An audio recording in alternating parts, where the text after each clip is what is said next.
ওগো স্বামী, তোমার জন্য দেখো ঠান্ডা ঠান্ডা বেলের শরবত বানাইছি। না না না, আমি খাবো না। আরে নেও ধরো। আরে না, বলতাছি তো আমি খাবো না। খাবা না মানে? আমি তোমার জন্য কষ্ট করে বানাইছি, খাইবা না? ও, এখন খাইবা কেন? পাশের বাসার যদি ভাবি আইসা দিত, তাহলে ঠিকই ডক ডক করে গিলা নিতা।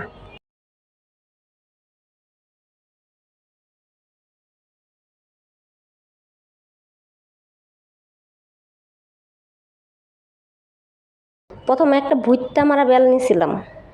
বেলটারে ফাটাইয়া তারপর মাঝখান থেকে বেলের যত ময় মশলা ছিল সব বের করে নিছি।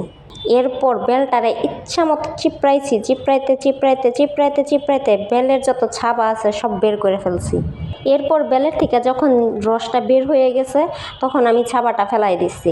দেখতেছেন একটা বেলে থেকে কতটুক শরবত আমি বানাবো। তারপর কিন্তু এখানে আমি কুসুলের গুড় নিছিলাম। কুসুলের গুড় তো চিনেনি, এটা নতুন করে চিনানোর কিছু নাই। এই সময় কুসুলের গুড়ের শরবত পেট কিন্তু অনেকটা ঠান্ডা লাগে, আর খেতেও কিন্তু অসাধারণ।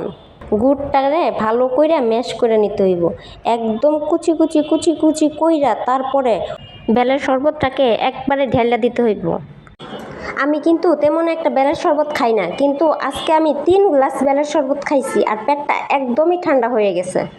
মূলত বেলের শরবতটা বানাইছিলাম আমার প্রাণপ্রিয় জামাইয়ের জন্য, কারণ সে দুপুরবেলা আসে এত কষ্ট করে দোকানে কাজকর্ম সেরে, তারপর তো বাসায় আসে, এতটা গরম, আর সে খাওয়া নিয়ে খুবই বায়নাবাজ।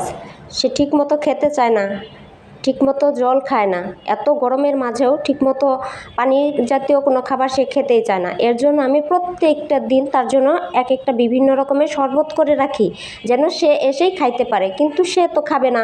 এর জন্যই একটা তেরা তেরা কথা বললাম, যাতে সে শরবতটা খেয়ে ফেলে। যাক, যাই হলো, আমার ভিডিওটা কেমন লাগলো, শরবতটা কেমন লাগলো, অবশ্যই কিন্তু বাসায় শরবতটা ট্রাই করবেন, খাইবেন, তারপর আমার কমেন্টে জানাইবেন যে আমার শরবতটা আসলে কেমন লাগছে, বেলার শরবতটা। তো ভালো থাকবেন, টাটা।